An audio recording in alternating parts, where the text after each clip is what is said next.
I actually went to school here at Park Avenue from kindergarten to 5th grade. I was walking through the halls and it just brought back a lot of memories, and it would be a disservice if I didn't acknowledge Mr. Joffrey, who's probably the best principal.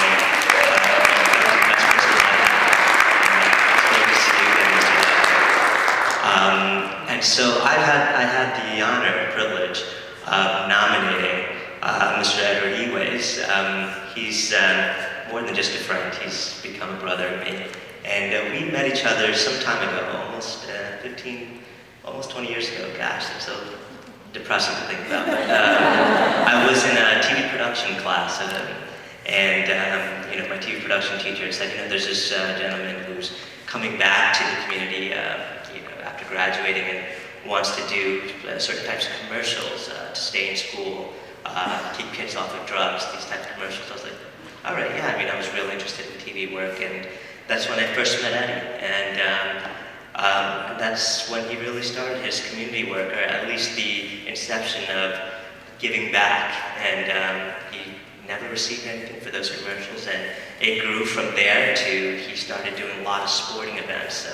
His passion is to combine the arts along with events to give back to the community. And if you know and if you followed him, he's done several events, sporting events within the school district for several years. And then he expanded and grew from that into community events and community public speaking, awareness programs, and finally about 2 or 3 years ago now was a community event called Unity March. And I remember when he first approached me about it, I really want to do something that represents the strengths of Portchester. And the strengths of Portchester is when we unify. And he had this crazy idea, I want us to just march down Westchester Avenue. I was like, Eddie, what are you, crazy? How are you going to do that? There's so many different steps politically, just procedurally, there's so much you have to do to make that happen. If you know Eddie, there's nothing that can get in his way, especially if it's an idea that's going to give back to the community, give back to the people. And he'll have you on the phone, he'll call you 10, 15 times a day to make sure, and many people here are nodding, especially Phil over there, so they know, especially just his, and it just shows his perseverance, his determination, and his passion for his work. And Unity March is actually what it did, if you don't know much about it, was it spotlighted other people, not Eddie. Eddie was barely in the forefront, he was in the background actually the whole time. It spotlighted 10 or 12 community programs or institutions like the Portchester Private Library that provides for the community, and wanted to give these programs a venue to be spotlighted. And from there, we use that, in terms of this program, use that leverage from these programs to get everybody together to just walk down Westchester Avenue together with signs that said one, and just to symbolize that, yes, we can all work together and walk down such a symbolic road, Westchester Avenue, which crosses all through Westchester, and show that Portchester can do it. And that was just 2 years ago. And since then, he's tried to expand even more in terms of giving back through education.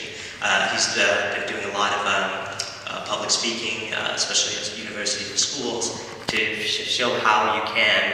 It's really just really cool techniques he has in terms of, it's really smart if you could just package it, how you can really leverage just the people in the community with the same passions, unify them to give back. And it's been an honor working with you, Eddie. It's a pleasure to be your friend, and I'm happy to have nominated you into the Hall of Fame at Park Avenue.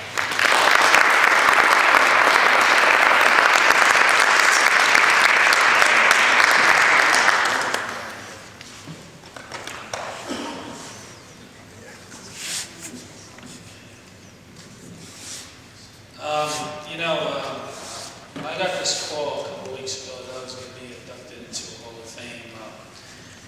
I was really taken aback by it, and it's been 20 years of community work that I've been blessed to do, and there's so many people here that has been a Hall of Famer to me. You see, it's not about one individual being inducted into a Hall of Fame. We all can be Hall of Famers. We're Hall of Famers as parents, Hall of Famers as public officials, Hall of Famers as friends, sons, daughters, teachers, first responders. Everybody has the ability to be a Hall of Famer with each other. And I think that if we just learn how to do that, what a world we live in. So I'm really honored. Thank you to Park Avenue Committee. And thank you for acknowledging me. I thank you for Matt, who is, as an only child, is someone that is my brother. I also see a couple other friends here, Roland and Scott, have been my brothers for 20 years as well. But the one thing I wanted to do today, I didn't want to make this long, I wanted to make it short and sweet, because I think that, that's the best way to do when you're talking sometimes. I'm going to say hello to Mr. Joffrey, who's been my favorite principal of all time.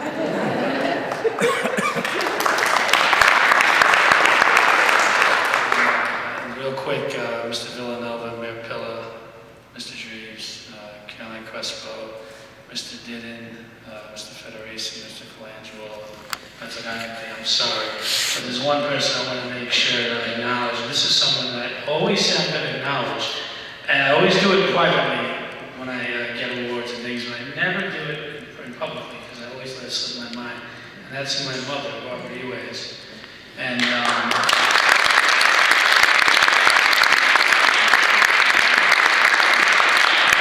I know my dad is watching this right now, and I know he's proud of both of us, but I want to say that if there's anybody a true Hall of Famer, to me, it's you. Thank you very much for loving me and putting up with my crazy antics and being there for me when I run into the house and say I'm going to shut down the town to walk down the street. Thank you all. God bless you.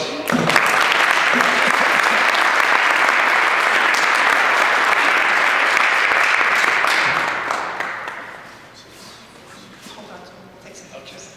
Thank you. Next, I'd like to introduce our last individual inductee.